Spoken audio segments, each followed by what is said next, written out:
Hello and welcome. I'm Perry, writer and illustrator of the Floof and Feathers webcomic series. Today we're talking more about how I make my comics using the Procreate app on iPad. Just as a reminder, even if you don't have Procreate, don't leave just yet. Everything I'll be talking about can more or less be applied to almost any drawing software you have access to. Just the names of buttons and overall appearance will obviously look a little different from what you're seeing here, but it should all still function essentially the same way. So, with that being said, let's get into it. Last time I talked about the basics of designing characters for your comic. There's a link in the description below to this previous video in case you missed it. So, now that you've had a bit of practice and have some character concepts in place, what do you do next? Well, I recommend formatting your comic template. I know, I mentioned coloring and shading in the previous video, but after thinking about it some more, I realized we still had some other things to cover first before we get to that topic. One step at a time, but we will get to that soon, I promise. Now, for my own comics, I use a pretty standard 2-panel by 2-panel square for a total of 4 comic panels. And to set these up, there are a couple of methods you can use depending on your own preferences. First is the simplest and probably overall easiest. Just draw a big old square at the top of the page. Now, the great thing with Procreate is that when you draw a polygon like this and hold the pen in place for an additional second or two, the shape will snap into place as you can see here, and then you can grab the corners and adjust the panel as needed. I also would personally recommend using this drawing grid in the drawing assist tools when you do this, just to keep everything lined up as near to perfect as possible. And it would help if I actually, there we go, actually edit shape there. Now you can move the shapes and put everything right into line in the drawing grid and keep it as perfect as possible. You can also turn on your drawing assist on your pen and also make sure this is active on the current layer right there. And then just draw the panel one line at a time. This will give you perfectly straight lines. And while this method takes a little bit more time than just drawing the square and adjusting the corners, it also means there's really not any adjustment at the end apart from erasing a little bit of overhang like you see here. And you come out with a near perfect square just by drawing 4 perfectly straight lines on the grid. And when you're done, you can either take the time to draw out 3 more additional panels like this, or just duplicate and drag the layer like that and save yourself some time to make additional panels. One more tip, while not strictly necessary, I would highly recommend merging all of these final blank panels onto one layer and saving this as a blank template to use for future comics. This way you have a perfectly set up blank template to work from without the need to draw your panels manually every time that you work on a new comic strip. Now that you've got the panels laid out, it's time to start sketching. And for this, you will probably want to create a new layer to draw your sketch on. And actually, you know what? Now I think about it, before I put that layer in, let's see what happens if you don't sketch on a new layer. So you can see here, I'll just go ahead and make a little blob just to demonstrate our sketch. Now the problem is we've drawn this on the same layer as the panels, which means if I want to move this or put it somewhere else, it's part of the panels, it would be part of the background. You can't manipulate it individually. So if anything needs adjusted on that, you'd either have to clip it separately, go back and erase individual portions. It just creates a lot of problems. And if you don't notice that right away, it can create a lot of problems later that you might not be able to fix. It also creates the problem of you can't turn that sketch layer off without the panels disappearing with it.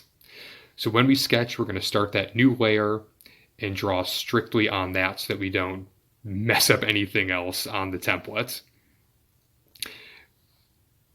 And when you're making your initial sketch, don't worry about trying to make it even really look like anything. This is the first stage, and it just needs to be a quick layout of where your characters will be and what will be around them. If you're making anything more complex than basically little more than stick figures here, then chances are good you're probably putting far, far too much effort into this initial quick layout sketch.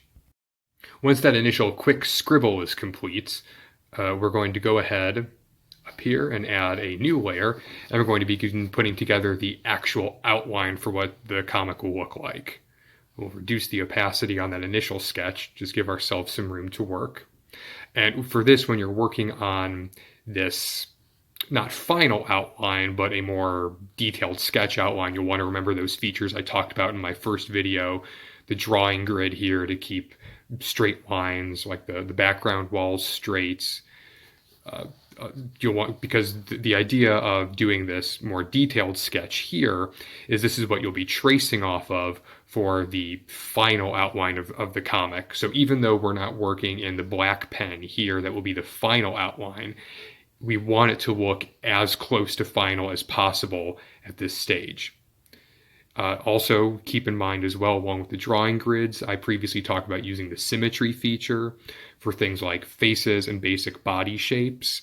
Just helps to keep everything, nicely organized, keeps things looking well balanced. Again, gives it a close to final look. Again, here, even in this stage, it doesn't need to be perfect by any means, but the general idea is to give your characters and set pieces as much of a completed look at an early stage as you can. And even if lines overlap where they don't need to, or if you can see a background wall through someone's head, that'll be fixed when you do the final inking. And so for now, just focus on putting your characters together and making sure that everything is where it needs to be. This is another place where using the layers function is going to be your best friend. Well, again, maybe not necessary. From personal experience, I would highly advise using a separate layer for each individual character and set piece when you're doing your sketching and outlining here, as you will see with Olivia, because this way, if something needs to be resized, moved, manipulated in some way, you can do that separate from the rest of the outline, and nothing else will be messed up or moved or otherwise potentially ruined. It just keeps everything nice and neat and organized. One final suggestion, you might want to consider sketching in a different color from the final black pen that you'll probably use to outline and ink the comic once it's ready. If you sketch in the same color as your final outline color, it's extremely easy to get the two mixed up. I know it sounds like a lot of extra work, essentially drawing your comic over 3 times, but believe me, you will thank yourself in the end. Just remember, make drawing layers your best friend, and with just a little bit of practice, you'll be able to take an initial sketch to a final outline, all 3 drawings. You'll be able to go through all 3 steps in next to no time at all. And speaking of layers, once this final outline is done, you can go ahead and turn off your sketch layer and merge your outline with the panel boxes. And now we are ready to give this comic some color. But I think that's a video for another day.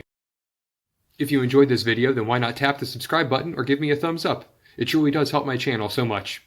You might also want to consider supporting me on Patreon, as well as visiting my main website or giving me a quick follow on social media. Links to everything are in the description below. And be sure to leave a comment letting me know what you'd like to see in the future. Thanks again for stopping by, and I'll see you all next time.